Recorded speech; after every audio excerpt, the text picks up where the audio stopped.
All right, welcome to The Explainer. Today, we are diving deep into this really haunting tale from India. It's all about a boy, a promise, and a secret that is just devastating.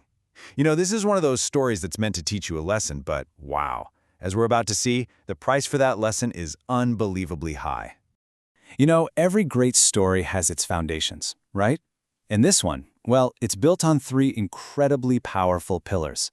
A hero who's haunted by his past, a mysterious jungle that seems to hold all the answers, and of course, a deadly secret that ties them both together. These are the engines that are going to drive this whole story forward. So let's start with part one, an orphan's quiet life. Before any big adventure, you've got to understand where the hero comes from, what their ordinary world is like. And for our hero, a young man named Raju, that world is really just defined by loss. Okay, so meet Raju. He's 18, he's living in this small village, but his life just doesn't feel like its own. He's an orphan, and he's haunted by the memory of his father, who literally walked into the jungle 10 years ago and just vanished. He was raised by the village leader, who's been very kind to him, but that kindness feels more like a debt he can never, ever repay, and that creates this constant, quiet shame for him. And right there, that one line, that tells you everything you need to know about him. See, he's not motivated by greed, not at all. It's this deep, desperate need for dignity. He just wants to stop feeling like a burden. And that right there, that desperation, that totally noble goal is exactly what's going to make him the perfect target for the darkness that's waiting just around the corner. So now we get to part two, A Cuckoo's Promise. And the irony here is just incredible. It's actually his foster father who tells him he should go find work in the one place that holds all his trauma, the jungle. This one decision basically pushes him out of his quiet life and straight into the path of something extraordinary. This is what we call the call to adventure. So, deep in the jungle, Raju doesn't find a job. He finds this, a cuckoo, and it's described as being unnaturally large, even frightening. And then it speaks to him, in a human voice. And it doesn't just make small talk. It promises him the one thing he has wanted his entire life, the truth about his father. And this just lays out Raju's central conflict perfectly, doesn't it? On one hand, you have the total, frustrating silence of his entire community. Every single time he asks about his dad, they shut it down. But on the other hand, you have this mysterious creature from the forbidden jungle making this incredible, tantalizing promise. It's the unknown versus the unspoken. And here, in part three, we get to see the trap being laid. You see, a really clever manipulator doesn't just give you promises, they give you proof. The cuckoo leads Raju to a hidden treasure chest. Now this is a brilliant move. It's this tangible reward that does two things at once. First, it solves his shame about being a burden, and second, more importantly, it makes the cuckoo seem completely and undeniably trustworthy. Boom.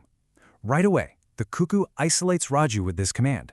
It turns their relationship into a secret, into a conspiracy.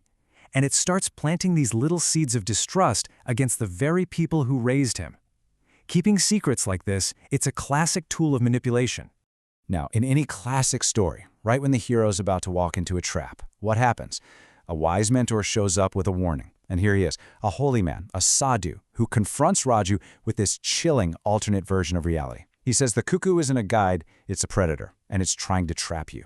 And this creates the absolute core choice of the entire story. Who are you going to believe? So now, Raju's real priorities get put to the test. His foster father, the Sarpanch, he insists the treasure has to be given to the local king. And of course, the king just takes it all. So what does Raju do? Nothing. He doesn't fight for it, not one bit. This moment is so important because it proves that he is not motivated by money. The only thing he cares about, the only currency that matters to him, is finding his father. And so, Raju makes his choice. To him, the sadhu's warning just sounds exactly like the village's silence. It's just another person trying to keep him from the truth. He's fueled by years and years of frustration, so he angrily rejects the advice and puts all of his faith into the one being that's actually given him something, wealth and answers. He chooses to believe the promise. Okay, so this brings us to the ordeal, the final test. The cuckoo gives Raju a really simple task, to break her curse, she says, and finally see his father. All he has to do is go to a specific cave on the night of the full moon and smash one little glass bottle. That's it. It sounds so easy.